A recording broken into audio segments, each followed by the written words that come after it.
Olá, tudo bem? Estamos de volta aí com o programa Pontuando. Hoje nós vamos falar de um assunto bastante importante, talvez até mais importante do que interessante. Nós vamos falar de petróleo.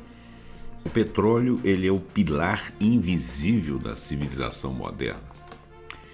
E nós vamos ver os desafios do mundo sem o petróleo. Mas o petróleo vai acabar? Pois é.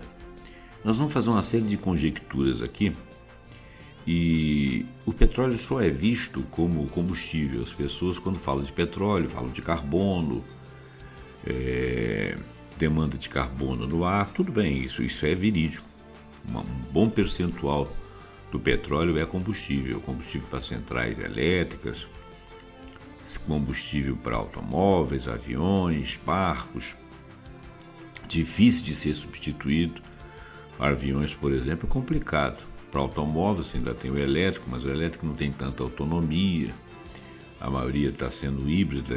Vamos dizer que a frota, pelo menos as frotas dentro das cidades, tanto de público quanto de privado, se tornem frotas elétricas, mas é complicado. Bom, nós vamos falar de petróleo. Eu vou pedir que você deixe seu like, deixe o seu comentário, passe o vídeo para frente e assine o nosso canal. E sem mais delongas, vamos ao texto de uma pesquisa aqui extensa, em que eu quis saber eu quis que fosse dito de tudo que se mexe com petróleo. Quais são as expectativas da curva que vai determinar o momento em que ele pode acabar.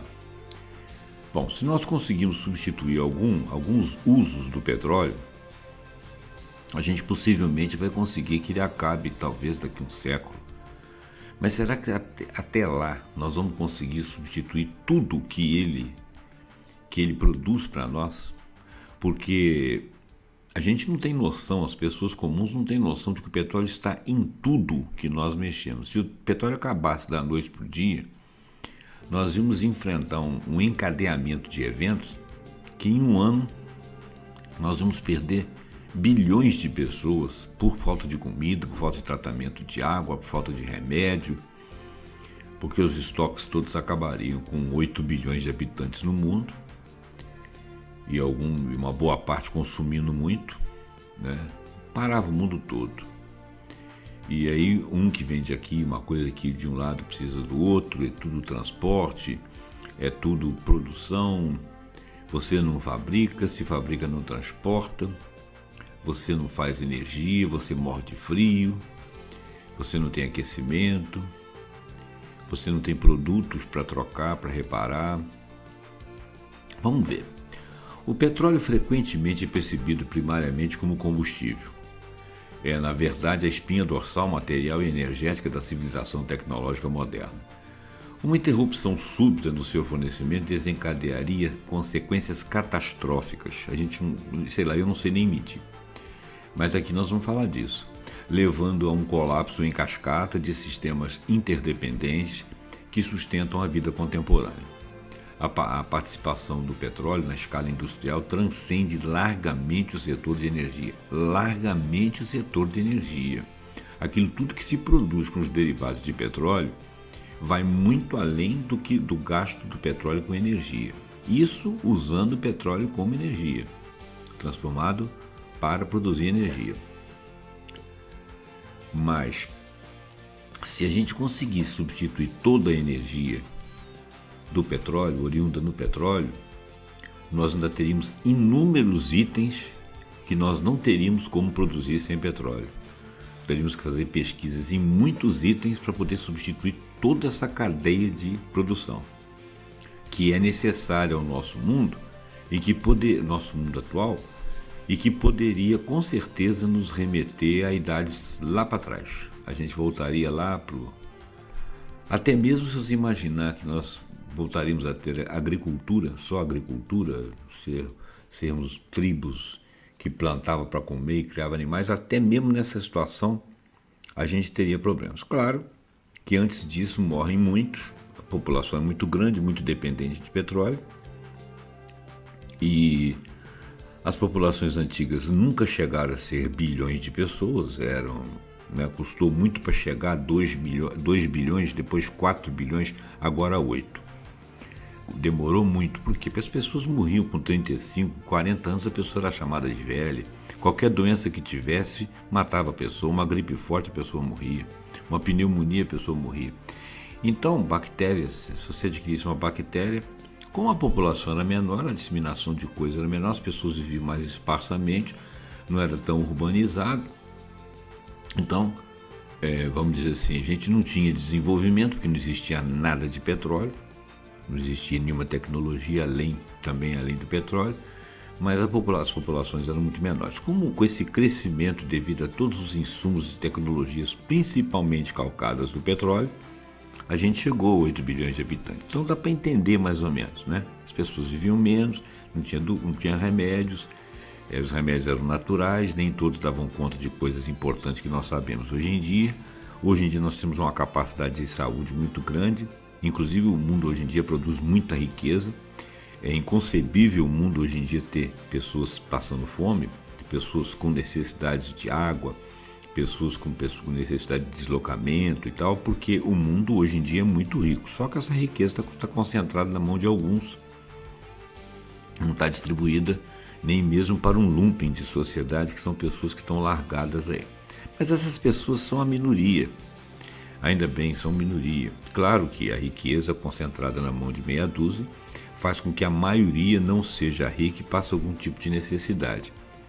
Mas essas necessidades vão aumentando à medida que as pessoas estão mal localizadas, têm pouca cultura, não têm acesso à maior parte das benesses da sociedade. Os outros que têm, apesar de continuarem pobres, explorados, etc., ou estarem fugindo de guerra, alguma coisa assim, mas pelo menos têm uma cultura, são assistidos de alguma forma. Agora existem populações que não são assistidas. Não era para acontecer isso. Muito bem. Então, o petróleo realmente ele é central. Se nós tivéssemos, então, a sua participação na escala industrial, ela transcende largamente o setor de energia, sendo a matéria-prima fundamental para a vasta indústria petroquímica que nós vamos falar dela. A substituição completa do petróleo em todos os seus usos, tanto energéticos quanto não energéticos, representa o maior dos desafios, aliás, desafios de proporções monumentais, que vai se estender por várias gerações. Talvez nós passemos décadas, talvez século inteiro, até que nós consigamos substituir, mesmo conhecendo bastante os materiais, tendo muitos laboratórios, muitos institutos de estudo, muitas universidades no mundo, civilizações bastante avançadas. Nós demoraríamos, com todo esse conhecimento, essa competência, essa capacidade, décadas para substituir cada um desses materiais, porque é muita coisa, certo? Muito bem. As projeções sobre o pico de demanda do petróleo divergem entre os principais especialistas e o declínio subsequente não é esperado para ser rápido, até porque nós estamos conseguindo substituir um pouco o petróleo como combustível, como produção de energia, né? Mesmo que a função de combustível seja amplamente substituída, o petróleo vai aumentar, ele vai manter, uma importância central para a nossa sociedade moderna devido ao papel insubstituível até agora como matéria-prima petroquímica, e quando eu falo petroquímica, ele invade todas as outras tipos de indústria. E a demanda continua a crescer globalmente, porque as pessoas estão cada vez inventando mais coisas e inventando mais tecnologia e sempre calcam no petróleo. A transição para um futuro menos dependente do petróleo é um imperativo ambiental, porque ele não só polui como combustível fóssil, mas ele polui também como plástico, como outros derivados petroquímicos. Ele é poluente em toda a sua escala. Mal descartado ou queimado na atmosfera, ele é poluente. Então, essa transição ela enfrenta barreiras significativas, incluindo a inércia das indústrias, que as indústrias não estão procurando substituir, elas estão usando, produzindo e vendendo, e lucro, né? São desafios de custo, de estabilidade para alternativas e profundos impactos socioeconômicos em nações produtoras, porque as nações produtoras acabam tendo uma maldição da riqueza, né? Navegar essa complexidade exigirá políticas diferenciadas, investimentos maciços e abordagem daquela transição justa para mitigar as consequências adversas. Por que transição justa? Porque você não pode transicionar apenas num lado do planeta. Ainda que você faça isso por um extremo egoísmo, mas você se prejudica a não ajudar a transição em outras sociedades, porque essas outras sociedades vão poluir o mesmo planeta onde você vive. Então a coisa é global. A premissa de um mundo onde o petróleo desaparece abruptamente nos confronta com uma realidade alarmante. Nós teríamos um retorno a um estado de praticamente sem tecnologia. Não sei nem que idade seria a idade do bronze, né? Seria a idade antiga. Esta hipótese, embora extrema, serve como exercício mental crucial para compreender a profundidade e a ubiguidade da dependência da sociedade moderna em relação a este recurso. O petróleo não é meramente combustível. O petróleo não é meramente combustível. Quando alguém fala assim, não, o carbono está queimando aí, para aquecimento global parará, nós não podemos explorar o petróleo lá do lugar tal, assim, não está vendo aí que é o aquecimento global? Olha, você tem que explorar o petróleo do assim, porque você pode minimizar as poluições decorrentes do uso dele como combustível, mas você não tem como minimizar todas as outras. Então nós precisamos de achar jazidas, explorá-las, tomar cuidado para elas não poluírem o ambiente, se for em alto mar, ou solo, ou águas mais profundas, ou mesmo o próprio ar na produção dele.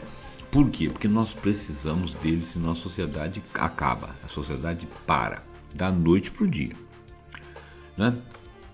O petróleo não é meramente um combustível. Um cenário de interrupção imediata do fornecimento de petróleo resultaria em uma catástrofe humanitária civilizacional sem precedentes. Teve um especialista que disse o seguinte, que 6 bilhões de pessoas morreriam em um ano. Sinceramente, eu não sei se morreriam 6 bilhões. Teria que fazer uma cadeia de pensamento para nós chegarmos a essa conclusão. Eu vou aceitar isso aí porque veio de alguns especialistas que nós vamos citando aqui ao longo do texto. Mas são bilhões de pessoas que vão morrer de qualquer forma.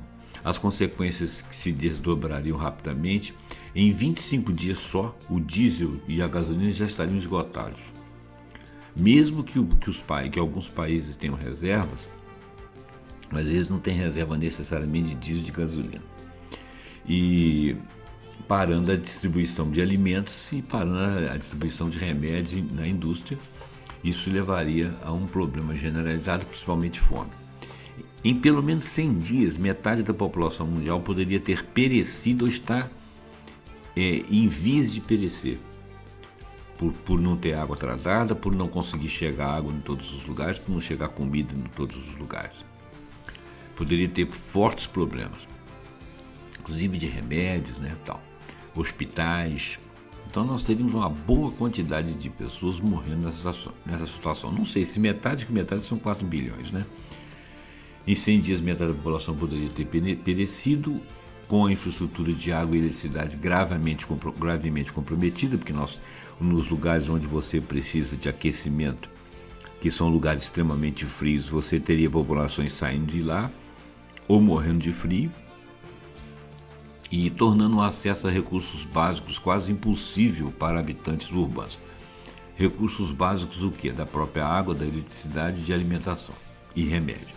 Em um ano, então, a sociedade como a conhecemos estaria entrando numa noite, uma novidade das trevas, possivelmente, uma desintegração da lei e da ordem e perda de culturas e conhecimentos. Isso é uma estimativa bastante provável.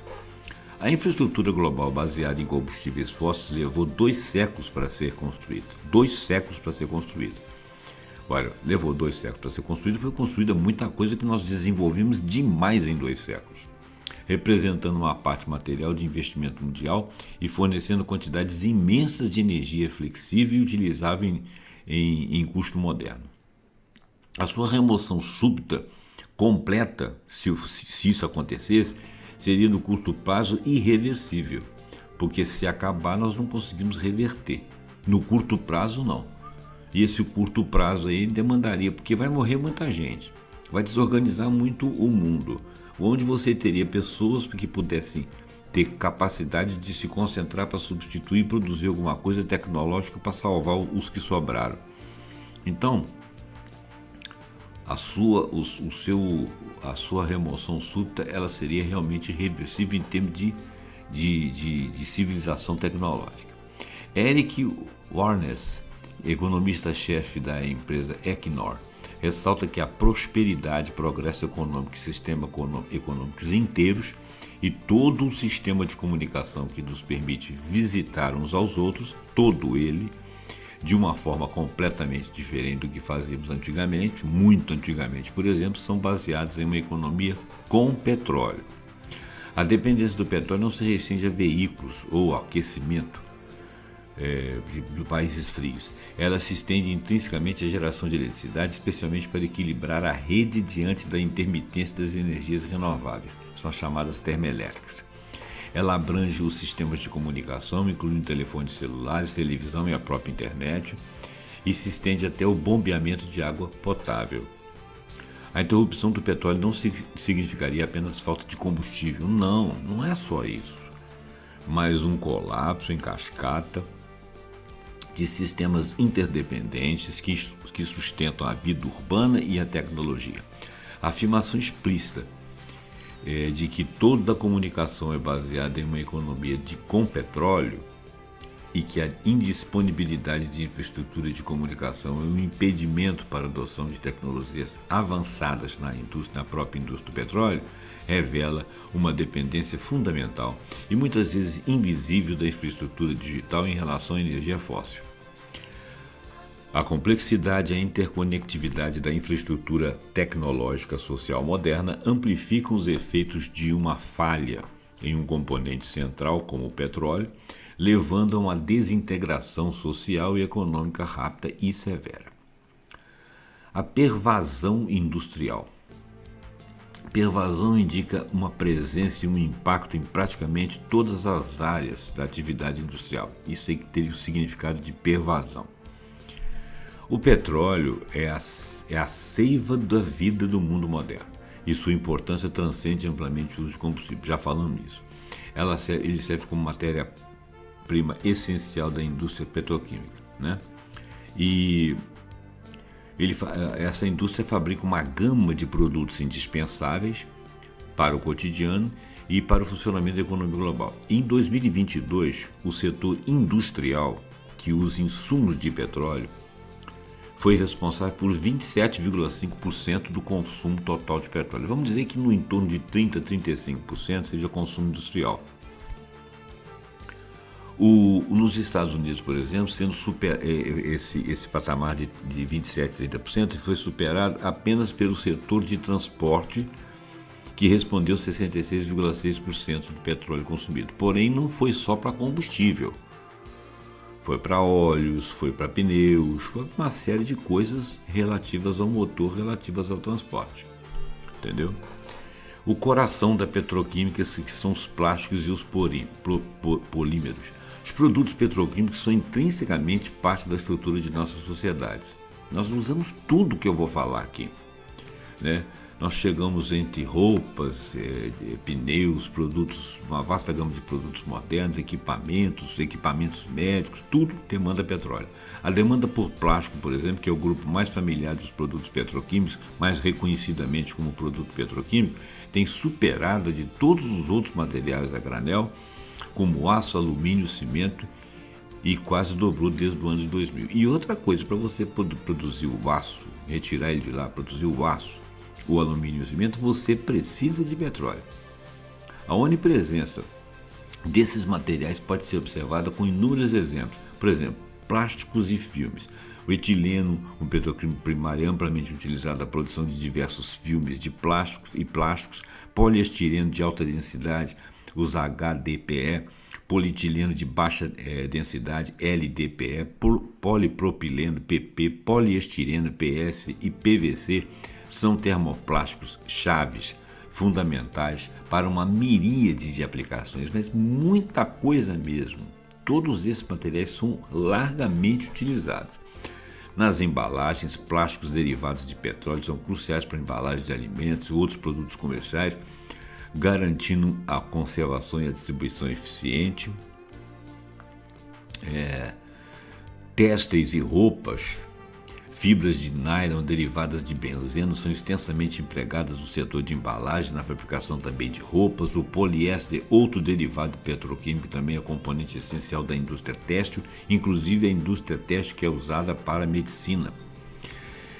Por exemplo, meias, de baixa compressão, entre outros materiais necessários, como roupas, no setor da saúde. Eletroeletrônicos e dispositivos digitais, componentes críticos de dispositivos digitais que sustentam a era da informação, são feitos a partir de petroquímicos. Equipamentos médicos, o setor da saúde, então, depende fortemente de materiais plásticos descartáveis, luvas, frascos, seringas médicas, cuja produção é viabilizada pela engenharia petroquímica. Além disso, resinas médicas importantes utilizadas para purificar medicamentos e até mesmo o desenvolvimento de tratamentos para condições graves como AIDS ou câncer contêm derivados de petróleo e não temos como substituí-los nesse encaminhamento. Sustentando a vida moderna, agricultura e saúde e infraestrutura. Olha bem, na vida moderna, agricultura, saúde e infraestrutura. Na agricultura, fertilizantes, pesticidas indispensáveis para aumentar a produtividade de colheitas ou para protegê-las, consequentemente garantir segurança alimentar global. Nós somos 8 bilhões de pessoas, contém petroquímicos nas suas composições. Globalmente, mais da metade da amônia produzida é convertida em ureia, utilizada principalmente como fertilizante para impulsionar a produção de alimentos. A própria produção agrícola, desde o funcionamento de tratores até outros equipamentos e até a operação de barcos de pesca, depende diretamente do petróleo como combustível e da produção de fertilizantes para insumos essenciais. Ele não me venha falar de barcos elétricos, Não temos a menor expectativa disso. Saúde e cuidados pessoais, além dos equipamentos médicos mencionados, muitos são produtos farmacêuticos modernos sintetizados a partir do petróleo através de complexas cadeias químicas. No âmbito dos cuidados pessoais, cosméticos, perfumes, maquiagens, shampoos, tinturas de cabelo, ceras capilares contêm derivados de petróleo e nós não conseguiríamos produzi-las sem o petróleo. Infraestrutura de indústria, os asfaltos e os óleos de estrada, os asfaltos e o óleo para estradas essenciais para a construção e manutenção de infraestrutura de transporte moderna são produtos derivados de petróleo. Lubrificantes, óleos lubrificantes para motores, uma vasta gama de peças mecânicas industriais são derivadas de petróleo, garantindo o funcionamento contínuo de máquinas em todos os setores. Solventes e agentes de limpeza, solventes, diluentes de tinta como White Spirit, detergentes que contêm petroquímicos, sendo fundamentais para os processos industriais e higiene diária. Outros produtos, a lista de derivados é vasta, inclui borracha sintética, componente importante dos pneus, ceras, querosene, coque de petróleo, naftas especiais, uma infinidade de outros produtos diversos. Também são encontrados em tapetes domésticos, vidros de segurança, materiais de arte, giz de cera, canetas marcadoras. O petróleo é ainda mais forte, além de mais, ele é fonte de enxofre utilizado na produção de ácido sulfúrico, um químico industrial fundamental em algumas indústrias. O elo entre a tecnologia e a comunicação, dependências indiretas. A prosperidade econômica, o progresso do sistema de comunicação global que engloba a internet, telefones celulares, televisão, estão intrinsecamente baseados em uma economia com petróleo. Embora a própria indústria do petróleo e gás esteja adotando tecnologias avançadas como a internet das coisas e a computação em nuvem para otimizar sua eficiência, a indisponibilidade de infraestrutura de comunicação é citada como uma barreira para a adoção dessas tecnologias. Essa observação revela uma dependência cíclica e fundamental. A tecnologia impulsiona a eficiência da produção do petróleo, por sua vez depende de uma infraestrutura de comunicação que, em última instância, é sustentada por uma economia baseada em petróleo. Além disso, a complexa cadeia de suprimentos globais, que permite a fabricação e distribuição de componentes tecnológicos, incluindo aqueles utilizados em veículos elétricos, equipamentos de energia renovável, quer dizer, mesmo quando você está produzindo energia limpa e renovável, você está usando petróleo. Não para a mesma finalidade que aqueles têm, mas outras finalidades associadas a essas indústrias. Transporte rodoviário, transporte marítimo, aviação, essencial o uso de petróleo. A percepção pública da importância do petróleo é frequentemente subestimada. Grande parte dos seus usos são invisíveis para 90% das pessoas e na produção final. E as pessoas não são educadas para entender isso aí, assim como não são educadas para economizar água. Enquanto o uso do petróleo como combustível é amplamente reconhecido, sua função como matéria-prima para petroquímicos é menos óbvia para o público geral. No entanto, a análise demonstra que esses derivados são onipresentes. Nós já falamos disso. O fator de que a demanda por plástico superou a de materiais básicos como o aço e cimento desde 2000 ilustra o que era a era do plástico e, fundamentalmente, a era do petróleo. Essa dependência material profunda significa que, mesmo que o mundo transicione com fontes de energia renováveis, ela vai continuar tendo necessidade de petróleo como matéria-prima e isso persistirá por um longo tempo, que nós estamos de pesquisa para substituir isso. E enquanto você faz pesquisa, você gasta o quê? Petróleo.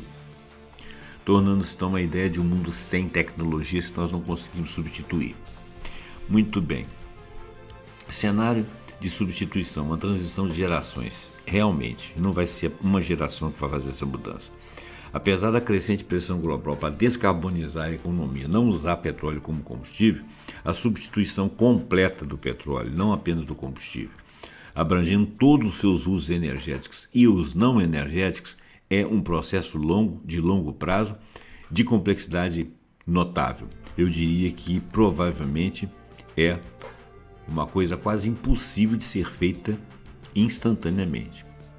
Tem que demandar estudo. Muito bem. Continuando. Projeções de pico e declínio de demanda com combustíveis fósseis. As projeções sobre o futuro da demanda por petróleo apresentam perspectivas divergentes entre as principais instituições de energia. A Agência Internacional de Energia projeta que a demanda global de petróleo, carvão e gás atingirá seu pico em 2030. Mas a energia, essa agência internacional, ela alerta para que essa demanda permanecerá alta, mesmo a gente querendo que o aquecimento global suba no máximo 1,5 graus, de acordo com Paris, aquela convenção lá de Paris. A agência também prevê que a demanda por petróleo e gás se manterá constante nos níveis de pico de 2020, pelo menos até 2050, nos seus mais variados produtos, impulsionada pelo aumento de consumo em economias que estão se desenvolvendo, inclusive América Latina e África. A Administração da Informação de Energia dos Estados Unidos, que é a EIA, por sua vez, prevê um pico mais tardio. Ela diz que esse pico chega em 2050. Ela está sendo boazinha. Em contraste, a Organização dos Países Exportadores de Petróleo, a OPEP, não antevê um pico na demanda de petróleo antes de 2045, esperando, na verdade, um aumento de 17% até lá. Vamos ver.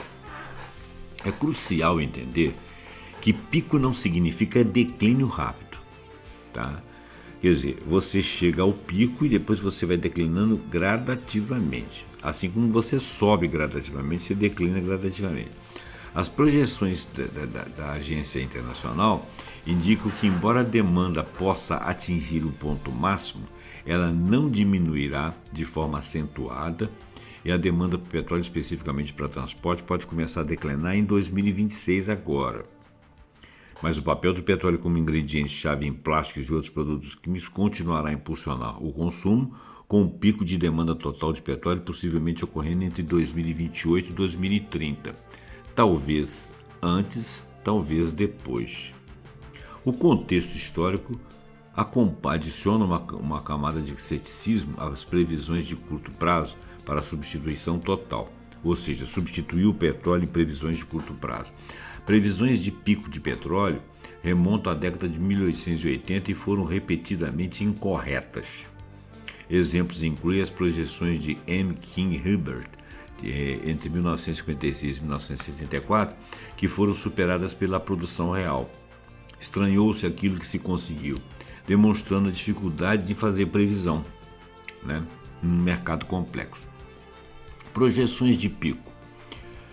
Bom, alguns lugares, a Agência Internacional fala 2026 a 2030, alguns falam 2028 a 2030, a Administração Informal dos Estados Unidos fala que é 2050 e a Organização dos Países Exportadores de Petróleo, a OPEP, não diz que antes de 2045 não será.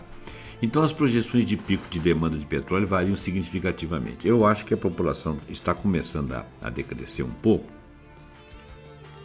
o que não quer dizer que não exista a volúpia do gasto do petróleo por parte das empresas, que fazem o obsoletismo daqueles produtos para que você os troque.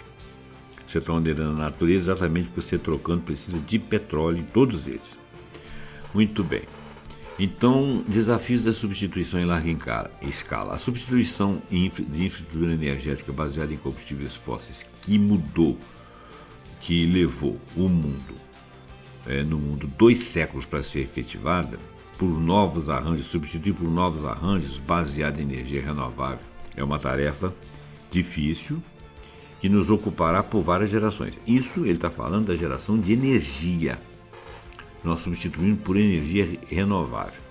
Existem barreiras tecnológicas que nós ainda não chegamos, nós não ultrapassamos, e econômicas substanciais que dificultam essa transição rápida, porque existem países que não têm união suficiente para você fazer lá a substituição. E eles têm umas deficiências tecnológicas horríveis, e eles são muito populosos. Custo e escalabilidade. Bioplásticos e produtos químicos da base biológica são atualmente mais caros de produzir do que os seus equivalentes petroquímicos. Isso se deve principalmente ao alto custo de matéria-prima e à falta de economias de escala de produção. Por exemplo, o bioetanol à base de milho custa $1,55 por galão, um valor consideravelmente mais alto em comparação com os produtos químicos à base de petróleo. Olha bem, nós não temos como medir isso aí, porque nós não somos da indústria petroquímica, Mas dá para entender. Dá para entender que o alto custo da matéria-prima e a falta de economia em escala de produção vai fazer com que os valores sejam consideravelmente altos para os produtos químicos à base do petróleo daqui para frente, porque ele caminha para a escassez. Infraestrutura de adaptação. A transição para uma economia circular, aquela que faz o reuso de coisas e uso de materiais reciclados, biobaseados, exigem grandes mudanças e exigem um retrofitting das fábricas. O retrofitting das fábricas é uma remodelação, uma modernização. A infraestrutura de compostagem industrial para bioplásticos, por exemplo, é limitada e não é universalmente disponível. Disponibilidade de matéria-prima. A produção em escala comercial de produtos químicos biorrenováveis enfrenta limitações significativas em termos de disponibilidade de matérias-primas outras e infraestrutura de cadeia de suprimentos, para que você possa ter a indústria toda funcionando daquele jeito ali sem parar. Há também preocupações sobre o impacto de bioplásticos na produção de alimentos, já que muitas matérias-primas são culturas agrícolas que podem ser usadas para alimentação, o que pode exacerbar problemas de segurança alimentar em algumas regiões. Muito bem. Intermitência e armazenamento. A sociedade moderna demanda eletricidade 24 horas por dia, 7 dias por semana. E isso é uma necessidade que é difícil de suprir com fontes alternativas e intermitentes do jeito que a solar e a eólica. A expansão rápida das energias renováveis ela vai exigir aumento correspondente em tecnologia de armazenamento de energia, como baterias. Baterias são caras e grandes e duram poucas horas. para garantir estabilidade e confiabilidade da rede elétrica. Essas baterias, dependendo da quantidade que você for produzir, elas são imensas e elas gastam materiais que, por sua vez, fazem uso do petróleo para sair do lugar onde é que estão e chegar onde é que é o lugar onde eles são precisos na indústria.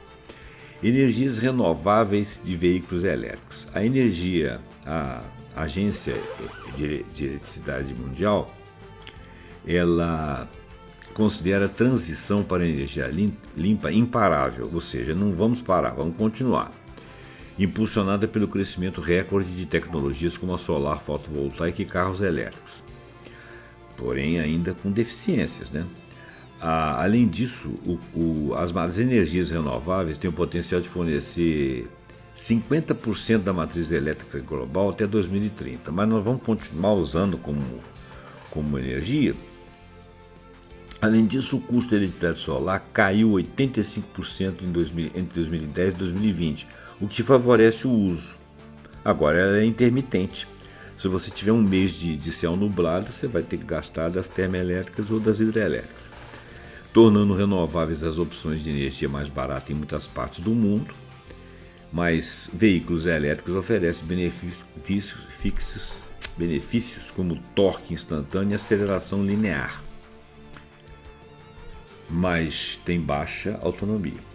Quais são as limitações? No entanto, o crescimento das vendas de veículos elétricos está desacelerando e a produção ainda enfrenta desafios de custo, como exemplificado pela Ford, que relatou uma perda de 60 mil dólares em produtos veiculares em 2024. Além disso, os próprios veículos elétricos contêm muitos produtos que são base no petróleo.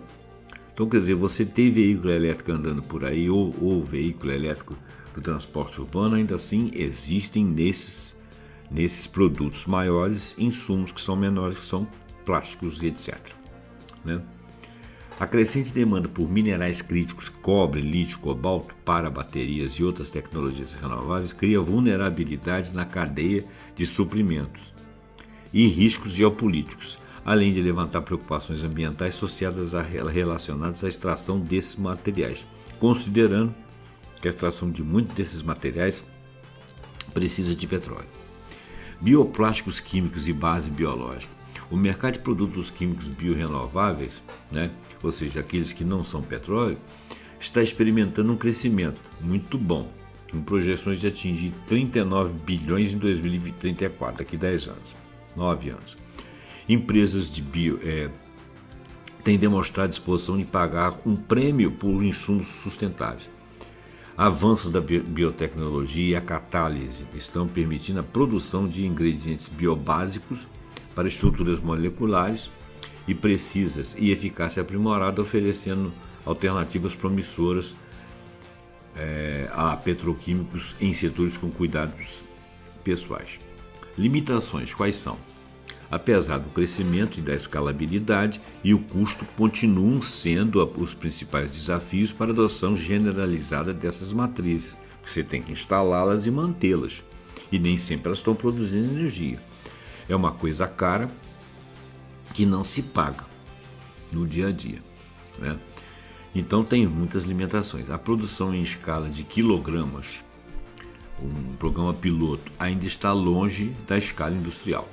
A complexidade da transição e o paradoxo da sustentabilidade são evidentes nas projeções e nos desafios apresentados. As projeções de pico de demanda de petróleo variam significativo entre as três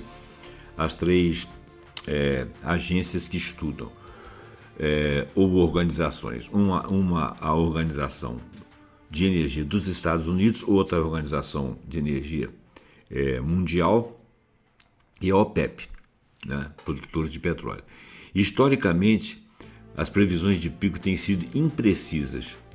Isso sugere que o timeline, ou seja, a nossa linha de tempo, da transição não é uma linha reta, mas um campo de batalha de forças econômicas, políticas e tecnológicas.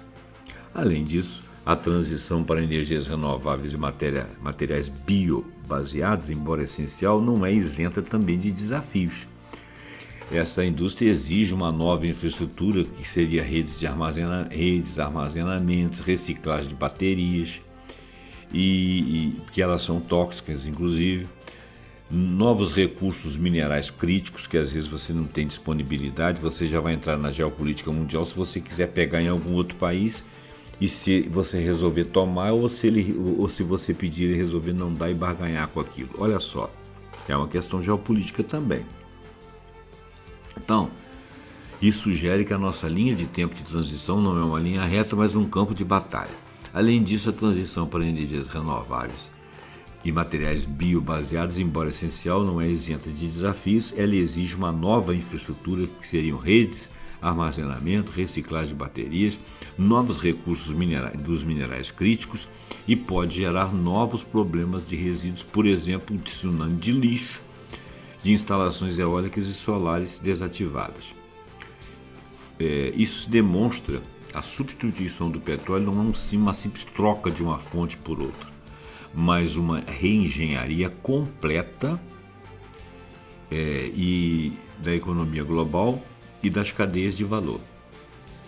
A transição é um processo de várias gerações, que envolve não apenas a superação de barreiras tecnológicas, no caso, ou econômicas, mas também gestões de novos desafios ambientais e sociais inerentes à própria solução sustentável, no caso. Isso significa que a dependência do petróleo não será eliminada. Importância central do petróleo na sociedade moderna, mesmo pós-combustível. Então, olha bem, vamos dizer que nós conseguimos acabar com o uso de combustível fóssil. Mesmo no cenário futuro dessa monta, onde a função energética do petróleo foi amplamente substituída por diversas fontes renováveis, digamos que existe essa possibilidade, o petróleo continuaria sendo central para a sociedade moderna devido ao seu papel insubstituível como matéria-prima, em um sem número de produtos. Repetindo, Daniel Yergin, renomado economista e historiador de energia, enfatiza que o petróleo e o gás são essenciais para produtos químicos e plástico, e a demanda por esses materiais cresce mais rápido que o produto interno bruto dos países. Ele afirma categoricamente que o petróleo continuará a ser um componente muito significativo do sistema energético global por pelo menos as próximas décadas.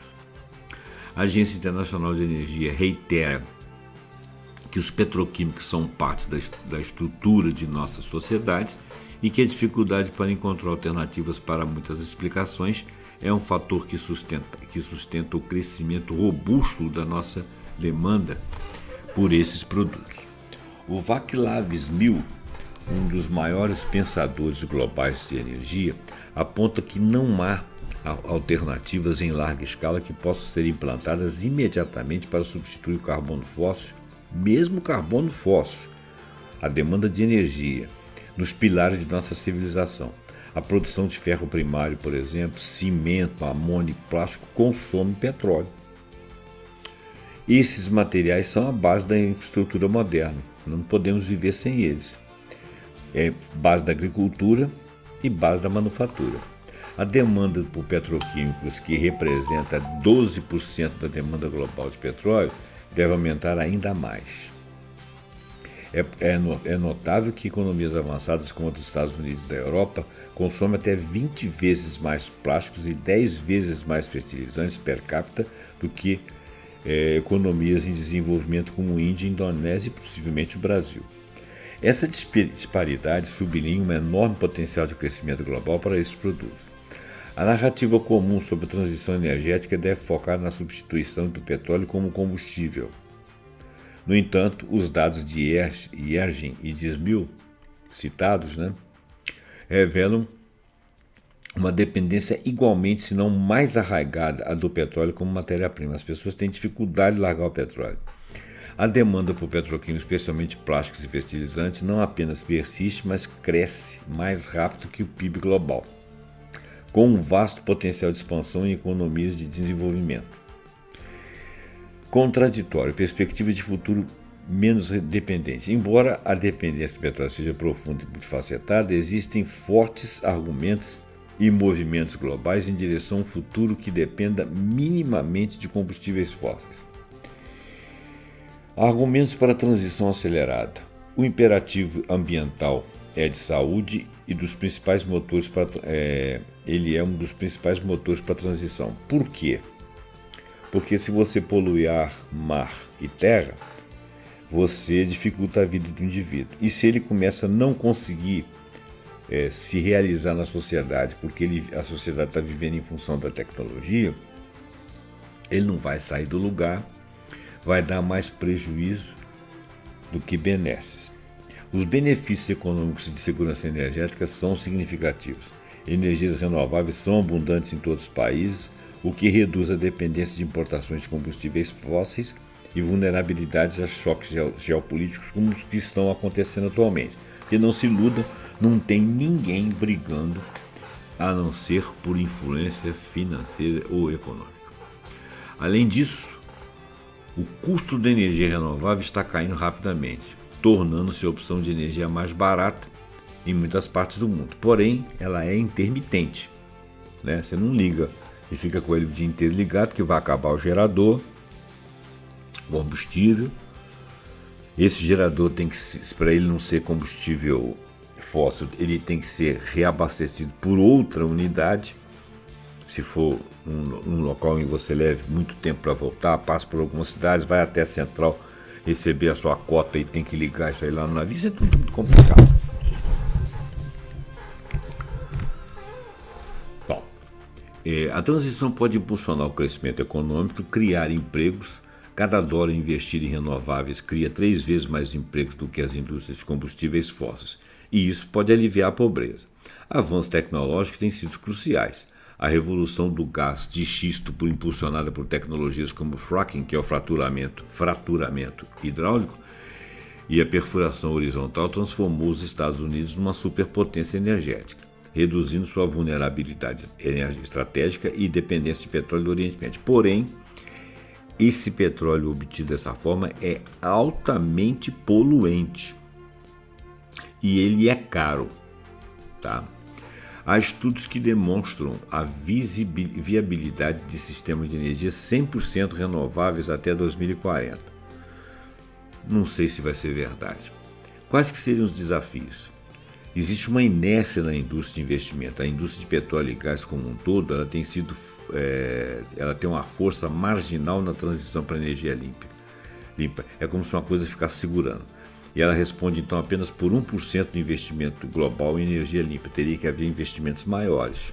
A gente gasta com guerras, mas muito dinheiro, e com energia renovável pouco. Mais de 60% desses investimentos vêm de apenas 4 grandes empresas, entre milhares de produtoras de petróleo e gás em todo o mundo. Barreiras políticas e econômicas. As projeções da Agência Internacional assumem uma eletrificação rápida e políticas climáticas rigorosas, mas há evidências de retrocessos políticos, como, por exemplo, a reversão de mandatos de veículos elétricos na Califórnia e limites fiscais para subsídios, como na China. Além disso, os subsídios a combustíveis fósseis continuam a dificultar a transição em muitos países, porque eles são caros, mas são subsidiados. Então, todo mundo fica muito confortável de não pensar em alternativa. Impacto social e econômico nos países produtores. Uma transição abrupta vai impor desafios significativos para as nações produtoras. De repente, o pessoal lá do ensino do Oriente Médio lá não encontrasse lugar para vender seu petróleo, ou da Rússia lá, as suas reservas lá, ou aqui do próprio Brasil, né? Ela traria um desafio grande, né? E se inclui a necessidade de diversificar economias que dependem fortemente da receita do petróleo. Por exemplo, se essas pessoas dependem, o Brasil não depende tanto da receita de petróleo, mas a Arábia Saudita, por exemplo, depende. A própria Rússia depende, né? Se você acaba com a necessidade do petróleo dessa forma, você vai impactar muito esses países. E a perda de receita governamental que financia serviços públicos essenciais na saúde, na educação, na infraestrutura e deslocamento de empregos diretos e indiretos vai ser muito grande. Compensação na indústria do petróleo e gás tende a ser mais alta do que em outros setores, tornando a substituição de empregos um desafio social complexo. Muitas pessoas vão perder emprego e não vão conseguir fazer a transição, ou serem compensados. A remoção abrupta de subsídios a combustíveis fósseis pode prejudicar as populações mais vulneráveis que dependem desses subsídios para acessar a energia, caso contrário não vão acessar. Bom, limitações da economia circular. O que é economia circular? Aquela que você tem reciclo, você tem retorno de certos produtos para gastar um mínimo de matéria-prima. Embora a economia circular seja vista como uma solução promissora para a sustentabilidade, especialistas argumentam que os combustíveis fósseis são inerentemente incomparáveis. É muito difícil você substituí-los por uma verdadeira economia circular. É muito difícil você reciclá-lo muitas das vezes, devido à sua toxicidade, né? Você pode reciclar plástico até um certo ponto, dali para frente você tem que saber como você o acondiciona, porque não só ele fica ali funcionando como lixo, mas funciona como um lixo tóxico. Isso é terrível, né? E então essa é uma limitação. A transição para a circularidade na indústria petroquímica é difícil, é cara, exige grandes investimentos e de modernização de equipamentos, sistemas e edifícios, etc. Existe uma tensão inerente entre os imperativos para a transição energética rápida e as realidades complexas do sistema global. Há um claro imperativo ambiental de saúde para a transição rápida do petróleo, com benefícios econômicos e segurança energética associadas às energias renováveis. No entanto, a realidade é que a indústria do petróleo e gás investe minimamente em energia limpa. Aqui no Brasil, a Petrobras investe bastante, e nós temos quase 70% de energia produzida aqui dentro, energia limpa no caso, né? Nós temos quase 70%, o que nos transforma num país bastante avançado nesse sentido. Mas há retrocessos políticos aí, nós estamos vendo na política do mundo, que estão discutindo os painéis. Então, enquanto você economiza de um lado, você tenta gastar o mínimo, o outro, do outro lado do mundo, mandou tudo às favas, porque a economia dele depende do petróleo, ele não consegue sair fora disso tão rapidamente para que ele continue tendo seu lucro. Então, o que acontece? Não vai para frente, né? Conclusão. A complexidade da dependência e o caminho à frente. O petróleo é e será por décadas um pilar invisível de sustentação da nossa civilização tecnológica. Sua importância se estende muito além de combustível, sendo base de uma miríade de produtos petroquímicos essenciais que permeiam todos os aspectos da vida diária, da agricultura, saúde e infraestrutura de comunicação. A substituição completa do petróleo em todos os seus usos é tarefa de várias gerações, muitas décadas, um século talvez, começando agora. As projeções de pico de demanda de energia são incertas, não implicam um declínio rápido, mas não se sabe se a demanda vai se manter, se ela vai aumentar, a tendência é que ela aumente, se ela vai diminuir, e com isso nós não temos expectativa de quando que chegará o deadline, né? A transição não exige apenas substituição de combustíveis. Existe uma substituição, praticamente uma revolução química de todos os materiais de infraestrutura global para alternativas biobaseadas ou de outros materiais que sejam recicláveis e que tenham disponibilidade também. Porque se você começar a pensar em outros materiais, eles também têm uma finitude, que o planeta é finito. Você não tem aço, você não tem ferro para toda a prova, você não tem